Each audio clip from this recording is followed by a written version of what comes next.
Hello दोस्तों, आपका स्वागत है हमारे चैनल में। आज का जो टॉपिक है उसका नाम है यूवाइटिस। नाम में ही इसका डिफिनीशन छुपा हुआ है। क्या है? यूवाइटिस। टिस मतलब तो इन्फ्लामेशन होता है। यूवा मतलब यूविया का इन्फ्लामेशन। तो यूवाइटिस का सिंपल मीनिंग क्या है? ये इन्फ्लामेशन होता है यूवियल ट्रैक में। तो अब ये यूवियल ट्रैक क्या है, इसका पहले एनाटोमी जानते हैं, तब इसका क्लिनिकल जानेंगे। उससे भी पहले जान लीजिए कि ये जो यूवाइटिस है ना, ये बहुत ही इम्पोर्टेंट है और इसको ब्रिज कहलाता है ये ऑप्थेल्मोलॉजी और इंटरनल मेडिसिन के बीच में। यूवाइटिस को हम bridge between ophthalmology and internal medicine भी कहते हैं, क्योंकि सम सिस्टमेटिक डिजीज जैसे कि ट्यूबरकुलोसिस, टॉक्सोप्लाज्मा, ये सब के कारण क्या होता है, हमारा यूवाइटिस होता है। इसलिए इसको क्या कहा जाता है, ये कनेक्टर या ब्रिज कहा जाता है इंटरनल मेडिसिन और ऑप्थेल्मोलॉजी के बीच का। ठीक है, तो अब चलते हैं, पहले इसके एनाटोमी को हम डील करते हैं, तब इसका क्लिनिकल एस्पेक्ट में आएंगे। तो एनाटोमी में सबसे पहले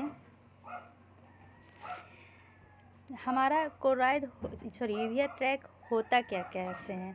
तो उससे पहले जो हमारा आई बॉल है उसमें 3 लेयर्स होते हैं। ठीक है, जो सबसे ऊपर वाला लेयर होता है उसको हम कहते हैं कॉर्निया स्क्लेरा। ये वाला पार्ट क्या है, हमारा कॉर्निया है, और ये वाला पार्ट हमारा स्क्लेरा है। जो मिडिल वाला लेयर होता है उसको कहते हैं यूवियल ट्रैक। अब ये यूवियल ट्रैक में आता क्या क्या है, तो कलर चेंज कर देते हैं। यूवियल ट्रैक में हमारा आएगा सबसे पहले बीच में क्या होता है, यहाँ पर ऐसे बना लीजिए, मान लीजिए ये हमारा आइरिस है। ठीक है, फिर यहाँ पर ये हो जाएगा सिलियली बॉडी, और ये हमारा कोरॉइड, फिर सिलियली बॉडी, आइरिस। ठीक है, तो मेनली यूवियल ट्रैक में 3 चीज़ आता है, हमारा कोरॉइड, सिलियली बॉडी और आइरिस। ठीक है, अब जो तीसरा जो इनर पार्ट है उसमें क्या आता है, तो इनर पार्ट में हमारा आता है रेटिना। क्या? रेटिना। रेटिना मेनली इसका 2 पिगमेंट होता है, एक होता है इपिथेलियम और दूसरा होता है न्यूरल। जो इपिथेलियम होता है वो पूरा में कहाँ तक होता है, सिलियली बॉडी तक होता है, लेकिन जो न्यूरल है वो एक एरिया तक एक पॉइंट तक होता है जिसको इक्वेटोरियल पॉइंट कहते हैं, या यहाँ पर जहाँ पर ओरा सिराता इस तरह से प्रेजेंट होता है। ठीक है, यहाँ तक समझने में कोई प्रॉब्लम नहीं है। अब ये जो मिडिल पार्ट जिसके बारे में हम डील कर रहे हैं इसी को हम यूवियल ट्रैक कहते हैं। यूवियल ट्रैक में आता क्या क्या है, तो हमारा कोरॉइड आता है, उसके बाद आता है सिलियली बॉडी, और उसके बाद आता है आइरिस।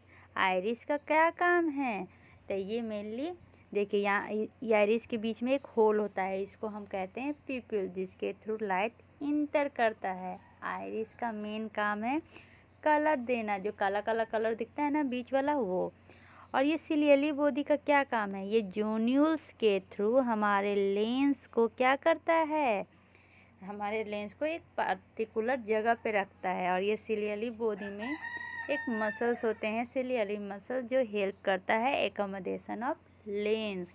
ठीक है, यहाँ तक समझ गए। तो चलिए सबसे पहले यूवियल ट्रैक।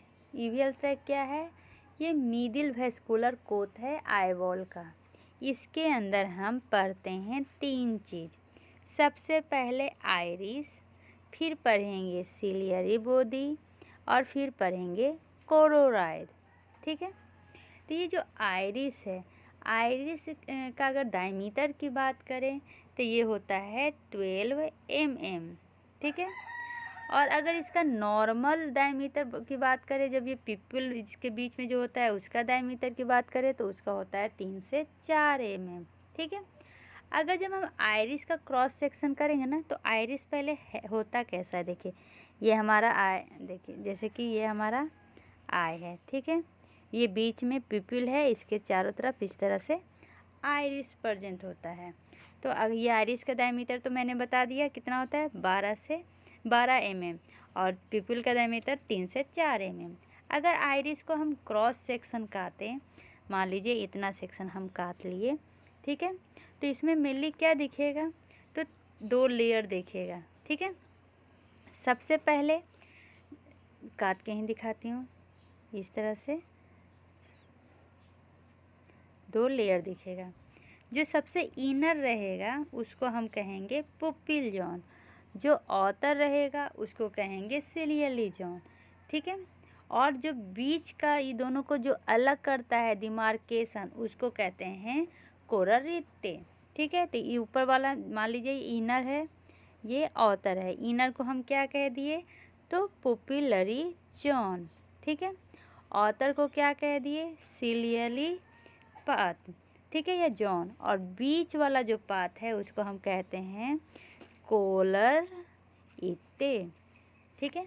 आइरिस के बारे में समझने में कोई प्रॉब्लम नहीं है। अब आइरिस का मेन काम क्या है, तो फिर से हम आई बॉल बनाते हैं, तभी आपको आइरिस का काम समझ में आएगा, ठीक है। ये हमारा आइरिस इस तरह से था, फिर यहाँ पर से सिलियली बॉडी आया, फिर यहाँ पर से सिलियली, पिक्चर में थोड़ा अच्छा नहीं बना है लेकिन फिर भी एडजस्ट कर लीजिएगा, ठीक है।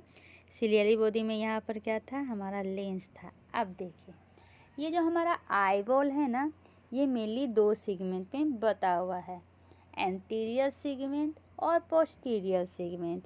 जो हमारा लेंस है वो आई बॉल को 2 पार्ट में बांटा है।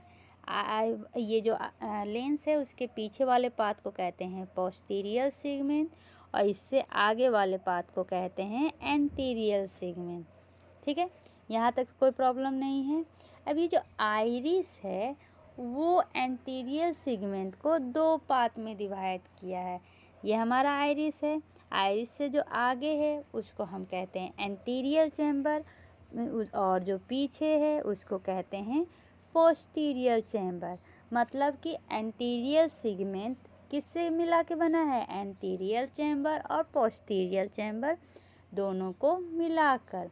अब ये जो एंटीरियर सेगमेंट है उसका दूसरा नाम एक्वस चैम्बर भी है, क्योंकि इसमें एक्वस ह्यूमर प्रोड्यूस होता है। यहाँ तक समझने में कोई भी प्रॉब्लम नहीं होगी। अब हम आते हैं सिलियली बॉडी में, ये वाला पार्ट मैं काटती हूँ, ठीक है। तो चलिए आते हैं सिलियली बॉडी में। तो सिलियली बॉडी में सबसे पहले पिक्चर बनाते हैं इस तरह का, ये आइरिस है और ये हमारा सिलियली बॉडी है, ठीक है। आइरिस में भी एपिथेलियल लेयर होता है, तो बनाते हैं।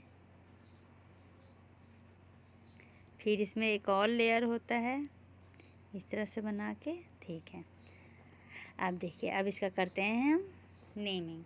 ये जो आइरिस है इसके जो ऊपर वाला लेयर है इसको हम कहते हैं एंटीरियर लिमिटिंग मेम्ब्रेन, ठीक है। क्या, एंटीरियर लिमिटिंग मेम्ब्रेन। बीच में जो होता है इसको हम कहते हैं एस्ट्रोमा, और जो नीचे होता है उसको, ये वाला पार्ट को कहते हैं एंटीरियर एपिथेलियम और ये वाला पार्ट को कहते हैं पोस्टीरियर एपिथेलियम। यहाँ तक कोई समझने में कोई प्रॉब्लम नहीं है। अब सिलियली बॉडी में आते हैं। सिलियली बॉडी में 2 पार्ट होता है। ये जो फोल्डेड पार्ट है इसको हम कहते हैं पार्स प्लिकाटा, ठीक है। और जो ये प्लेन वाला पार्ट है उसको हम कहते हैं पार्स प्लाना, ठीक है।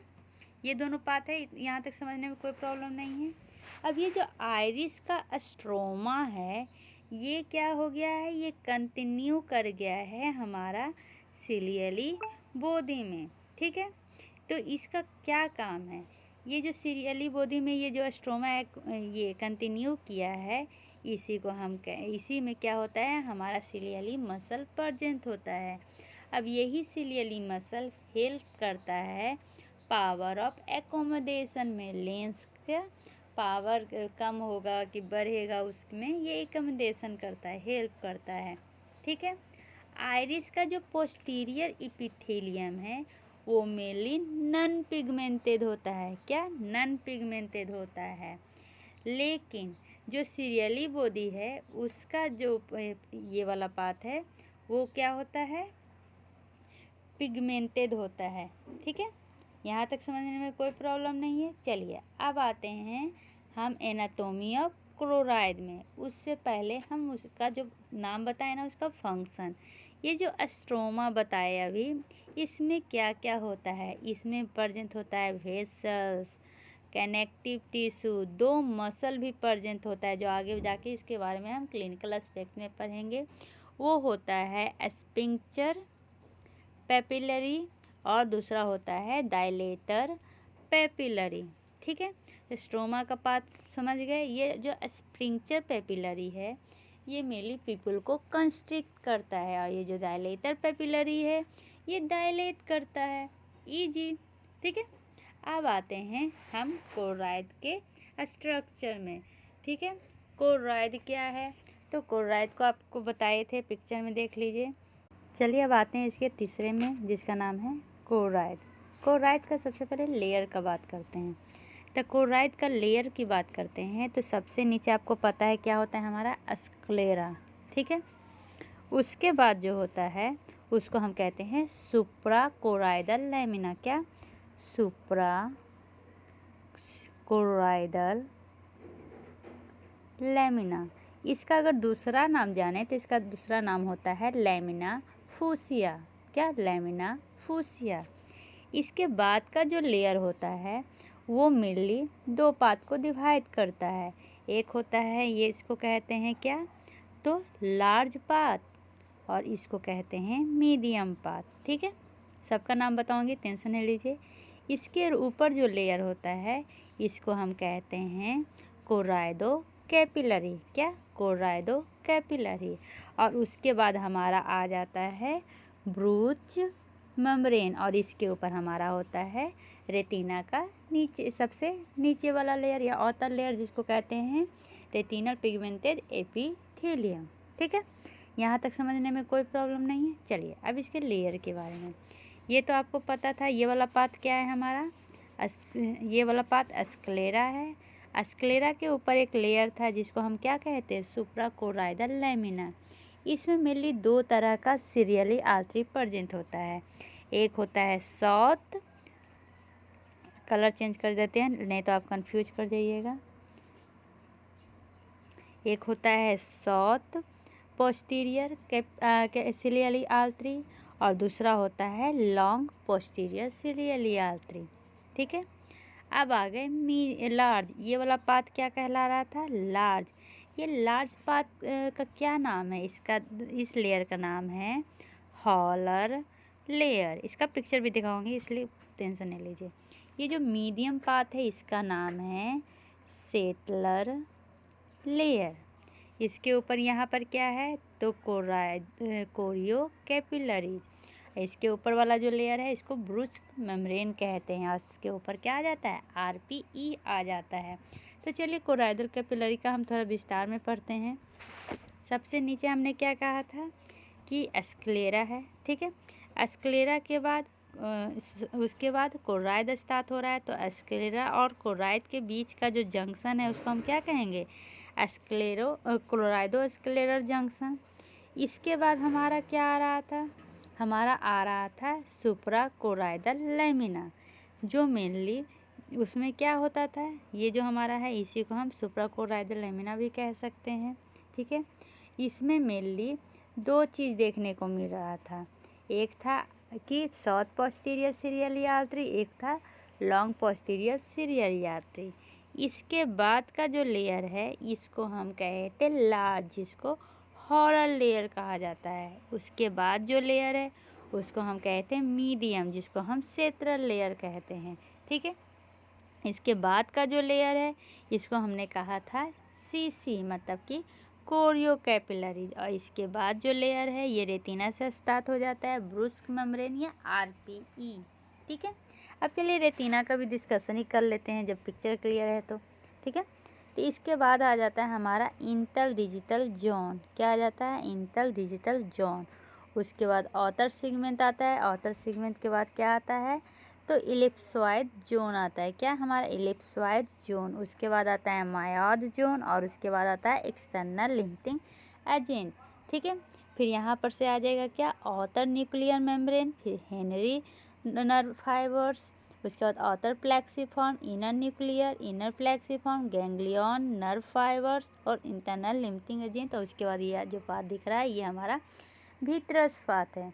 ठीक है, यहाँ तक समझने में कोई प्रॉब्लम नहीं है। अगर कोई पूछेगा कि डिमार्केशन बिटवीन कोरॉइड और रेटिना के बीच के जो मेन मेम्ब्रेन है उसको क्या कहते हैं, तो उसको हम कहते हैं ब्रूस्क मेम्ब्रेन। ठीक है, अब जो है हमारा कोरॉइड है ना वो हीट ऑब्जर्वर की तरह काम करता है, इसलिए इसको हीट सिंक भी कहते हैं। यहाँ तक समझने में कोई प्रॉब्लम नहीं है। चलिए अब आते हैं इसके एम्ब्रायोलॉजी में। तो एम्ब्रायोलॉजी में ज़्यादा डिटेल में ना जाते हुए मेन बातें बताते हैं। इसका जो डेवलपमेंट होता है ना वो दो चीज़ से होता है, एक या तो वो न्यूरो एक्टोडर्मल होगा, ठीक है, या फिर होगा न्यूरल क्रिस्ट सेल से डेवलपमेंट होगा। ठीक है, तो सबसे पहले हम बात करते हैं न्यूरो एक्टोडर्मल का। तो इसमें मेनली दो मसल ऑफ आइरिस, जो आइरिस का दो मसल था ना, कौन सा स्पिंक्चर मसल और स्पिंक्चर पेपिलरी या डायलेटर पेपिलरी, वो डेवलप्ड होता है। और दो एपिथेलियल लाइनिंग, कौन कौन सा, तो सिलियली बॉडी का एपिथेलियल लाइनिंग और आइरिस का एपिथेलियल लाइनिंग। ठीक है, यहाँ तक समझने में कोई प्रॉब्लम नहीं है। चलिए अब आते हैं हम न्यूरल क्रीज सेल से क्या क्या क्या डेवलपमेंट होता है। तो न्यूरल क्रीज सेल से होता है स्ट्रोमा ऑफ कोरॉइड और सीरियली बॉडी और आइरिस। मतलब जो स्ट्रोमा है ना, चाहे वो सीरियली बॉडी हो, कोरॉइड हो या आइरिस हो, तीनों का डेवलपमेंट होता है न्यूरल क्रीज सेल से। और मिलेनोसाइट जो प्रेजेंट होता है वो भी हमें यूविया में वो मेनली होता है न्यूरल क्रीज सेल से फॉर्मेशन। ठीक है, चलिए अब आते हैं हम इसके ब्लड सप्लाई में, आर्टेरियल सप्लाई में। क्योंकि देखिए ये जो एनाटोमी है इसमें सारे डील करने पड़ते हैं। तो एनाटोमी में सबसे पहले हमने क्या डील किया, इसका स्ट्रक्चर, फिर एम्ब्रायोलॉजी, अब इसका ब्लड सप्लाई। ब्लड सप्लाई में सबसे पहले हम आर्टेरियल सप्लाई के बारे में डील करते हैं। तो इसका जो मेन होता है ना ब्लड वेसल से आर्टरी, वो होता है हमारा ऑप्थेल्मिक आर्टरी। ठीक है, यहाँ से दो ब्रांच निकलता है, एक होता है SPCA और दूसरा होता है LPCA। अब SPCA क्या है, तो ये SPCA मेनली हमारा है साउथ पोस्टीरियर सिलियली आर्टरी। साउथ कहने का मतलब ये साउथ तक जाएगा। और अगर LPCA का फुल फॉर्म देखें तो इसका फुल फॉर्म होता है लॉन्ग पोस्टीरियर सिलियली आर्टरी। ठीक है, यहाँ तक समझने में कोई प्रॉब्लम नहीं। अब देखिए मैं यहाँ पर पिक्चर बनाती हूँ क्या का, द कोरॉइड का। ठीक है, इस तरह से इसका पिक्चर हो जाएगा। तो जो हमारा साउथ वाला है वो क्या करेगा, थोड़ा तक ही, थोड़ा जगह तक ही क्या, सीरियली बॉडी कोरॉइड तक ही क्या करेगा, हमारा ब्लड मेनली सप्लाई करेगा, ऊपर नीचे दोनों। लेकिन ये जो लॉन्ग वाला है ये चला जाएगा हमारा सिलियली बॉडी तक। ठीक है, तो मतलब जो SPCA है वो सप्लाई करता है blood posterior part of choroid में, लेकिन जो LPCA है वो सप्लाई करता है blood posterior part of choroid, और ये चला जाता है हमारा सिलियली बॉडी में, और सिलियली बॉडी में चला जाता है। अब जब दोनों की बात किया जाए तो दोनों ट्रांसफर कहाँ से करता है, तो सुपीरियर और वाइटल से। ठीक है, यहाँ तक समझने में कोई प्रॉब्लम नहीं है। अब क्या होगा ना, ये जो हमारा ये लॉन्ग वाला है LPCA, ये जाकर एनास्टोमोसिस करता है किससे, तो ACA से, ACA से एनास्टोमोसिस करता है। तो इस ACA का फुल फॉर्म क्या होता है, तो एंटीरियर सीरियली आर्टरी। और क्या का फॉर्मेशन करता है, तो ये फॉर्मेशन करता है मेजर एनास्टोमोसिस स्ट्रक्चर का। ठीक है, तो सबसे पहले पिक्चर से देख लेते हैं। मान लीजिए कि हमारा इधर से आ रहा है LPCA, दोनों तरफ से LPCA आएगा। ठीक है, और इधर से आ रहा है हमारा क्या, इधर से भी आ रहा है LPCA और इधर से भी आ रहा है हमारा LPCA। ठीक है, आ गया। बीच में क्या है हमारा, ये आइरिस है, ये पुपिलरी है। ठीक है, यहाँ तक समझने में कोई प्रॉब्लम नहीं है। अब ये यहाँ पे एनास्टोमोसिस करता है ACA से। ठीक है, और इस तरह से ये एनास्टोमोसिस बनाता है, ACA एनास्टोमोसिस बना। इस एनास्टोमोसिस को हम क्या कहते हैं? इसको हम कहते हैं मेजर एनास्टोमोसिस स्ट्रक्चर।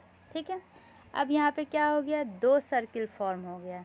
एक को कहते हैं मेजर आर्टरियल सर्किल, ये जो सर्कल है, ये जो सर्कल है इसको हम कहेंगे मेजर आर्टरियल सर्कल, जो मेनली बना है LPCA से और ACA से। ठीक है, दूसरा जो है वो हो जाएगा माइनर आर्टरियल सर्कल। वो कहाँ पे होगा, देखिए ये वाला हो जाएगा हमारा माइनर आर्टरियल सर्कल। ठीक है, यहाँ तक समझने में कोई प्रॉब्लम नहीं है। चलिए अब आगे बढ़ते हैं। इसका हमने क्या क्या समझ लिया? इसका हमने समझ लिया एनाटोमी, एम्ब्रायोलॉजी और ब्लड वेसल्स। अब ब्लड वेसल्स में आर्टरी समझ लिया, अब इसका हम समझेंगे वेनस पार्ट। ठीक है, तो वेनस सप्लाई में हमें ज़्यादा कुछ नहीं याद रखना है, हमें याद रखना है इसका एक वॉर्टेक्स वेन। कौन सा? वॉर्टेक्स वेन, जो मेनली कितना वॉर्टेक्स वेन होता है हमारे शरीर में? 4। और इसमें कहाँ कहाँ पर रहता है? तो ये मान लीजिए कि ये हमारा सिलियली बॉडी है, तो इसका यहाँ यहाँ यहाँ और यहाँ करके रहता है। ऊपर वाले को सुपीरियर और नीचे वाले को इन्फीरियर कहते हैं। ठीक है, अब इसका जब नर्व सप्लाई की बात किया जाए तो नर्व सप्लाई में मेनली हम तीनों जो स्ट्रक्चर है वीयल ट्रैक का, उसका अलग अलग देखेंगे। जैसे कि कौन कौन था? आइरिस, सिलियली बॉडी और कोरोरॉइड। आइरिस का 2 पार्ट था, 2 मसल था। ठीक है, स्पिंक्चर पेपिलरी और डायलेटर पेपिलरी। सिलियली का एक ही था, कौन सा? सिलियली मसल। ठीक है, और कोरोरॉइड। सबसे पहले हम आते हैं हमारा स्पिंक्चर मसल। जो स्पिंक्चर मसल है ना पेपिलरी, उसमें मेनली पारासिम्पैथेटिक फाइबर्स होते हैं। ठीक है, और जो सिलियली मसल है इसमें भी पारासिम्पैथेटिक होते हैं, लेकिन जो DP है इसमें क्या होता है? सिम्पैथेटिक होता है। यहाँ चलिए अब आते हैं सबसे पहले DP डायलेटर पेपिलरी में नर्व कैसे सप्लाई होता है। आपको पता होगा ट्राइजेमिनल नर्व। ट्राइजेमिनल नर्व में मेनली 3 नर्व होते हैं। कौन कौन सा? V1, V2, V3। अब ये V1, V2, V3 क्या है? जैसे कि आप फेस ले लीजिए। ठीक है, ये हमारा फेस है। ठीक है, ये हमारा माउथ है, ये हमारा नोज है, ये हमारा आई है।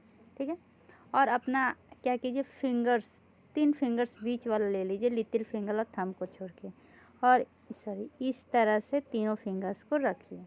ये जो पहला वाला है इसको हम कहते हैं V1, दूसरे वाले को V2, तीसरे वाले को V3, मतलब ऑप्थैल्मिक, मैक्सिलरी, मैंडिबुलर नर्व।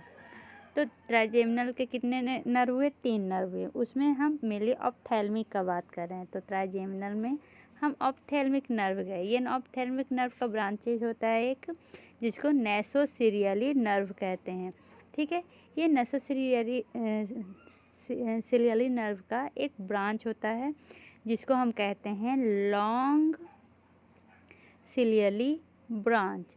ये लॉन्ग सीरियली ब्रांच और ICA इंटरनल कैरोटिड आर्टरी दोनों मिल के मेनली हमारा DP को क्या करता है? रेगुलेट करता है, मतलब कि पुपिल को डायलेट करता है। इसको हम क्या कहते हैं? इसको हम सिंपैथेटिक डायलेशन कहते हैं। ठीक है, यहाँ तक समझने में कोई प्रॉब्लम नहीं है। तो अगर मान लीजिए कि ये जो नर्व है, अगर इसका डैमेज हो जाए या जो ये मसल है इसका क्या हो जाए? पैरालिसिस हो जाए, तो कौन सा बीमारी होगा? अगर ये डायलेटरी पेपिलरी मसल पैरालाइज कर जाए तो इसको एक बीमारी होगा जिसको कहते हैं हम एडी सिंड्रोम। तो अगर इसका क्लिनिकल एस्पेक्ट देखें तो क्या होगा कि डायलेटरी पेपिलरी मसल अगर पैरालाइज हो जाए तो उसको एडी सिंड्रोम हो गया। एडी सिंड्रोम क्या है? एक न्यूरोलॉजिकल डिसऑर्डर है। ये रेयर है, बहुत ज़्यादा फेमस नहीं है, रेयर है, जो मेनली अफेक्ट करता है आई के पुपिल को। इसमें जितना नॉर्मल डायलेट करना चाहिए उससे वो ज़्यादा डायलेट करता है। यहाँ तक समझ गए? अब हमारा आइरिस, सीरियली बॉडी और कॉर्नियल सेंसरी सप्लाई किस नर्व के द्वारा होता है? एक साथ इसलिए बताया क्योंकि ये सब एक साथ होता है। वो होता है LCN के द्वारा, मतलब कि लॉन्ग सिलियरी नर्व के द्वारा इन लोगों का सप्लाई होता है। ठीक है, अब एक लास्ट बचा है, वो क्या है हमारा एसपी। एसपी क्या होता है, तो एसपी में मेनली एसपी स्पिंक्चर मसल होता है, और एक और बचा है हमारा सिलियरी मसल। ठीक है, तो स्पिंक्चर मसल और सिलियरी मसल हम पहले ही बता दिए थे ये क्या है। तो ये सप्लाई होता है किसके द्वारा, तो पारासिम्पैथेटिक नर्व के द्वारा। ठीक है, तो इसमें सबसे पहले हमें ये याद रखना पड़ेगा, जो थर्ड नर्व होता है ना, जिसको ऑकुलोमोटर कहते हैं, उसमें किसमें, थर्ड नर्व में, क्रैनियल नर्व में जो ऑकुलोमोटर है उसमें एक न्यूक्लियस रहता है, जिसको हम कहते हैं एक्सेसरी मोटर न्यूक्लियस। उसका नाम है एडिंगर वेस्टफर न्यूक्लियस। ठीक है, याद रखिएगा कौन सा, एडिंगर वेस्टफर न्यूक्लियस। ये न्यूक्लियस से मैं सिर्फ ई लिख देती हूँ, यहाँ से थर्ड नर्व निकलता है। ठीक है, यहाँ से थर्ड नर्व निकला और पहुँच गया शॉर्ट सिलियरी नर्व में। ऊपर जो पढ़े थे, अभी जो पहले पढ़े थे वो क्या था, लॉन्ग सिलियरी नर्व। अब हम शॉर्ट सिलियरी नर्व के बारे में पढ़ रहे हैं। इसमें क्या होता है, इसमें रिले होता है किसके साथ, तो इसका रिले होता है मेनली ये सिलियरी गैंग्लियन के साथ। ठीक है, तो ये बीच में क्या हो गया, इसका रिले हो गया। तो बीच में रिले होगा तो ये कैसे जाएगा, तो इसका स्ट्रक्चर इस तरह से बनेगा। मान लीजिए कि ये एडिंगर न्यूक्लियस है, यहाँ से थर्ड नर्व निकला। ठीक है, और ये रिले बन गया। ठीक है, किसका रिले बन गया, तो हमारा ये शॉर्ट सिलियरी नर्व। ठीक है, इसमें क्या हो जाएगा, प्री गैंग्लियोनिक और पास्ट गैंग्लियोनिक हो जाएगा। यहाँ तक समझने में कोई प्रॉब्लम नहीं है।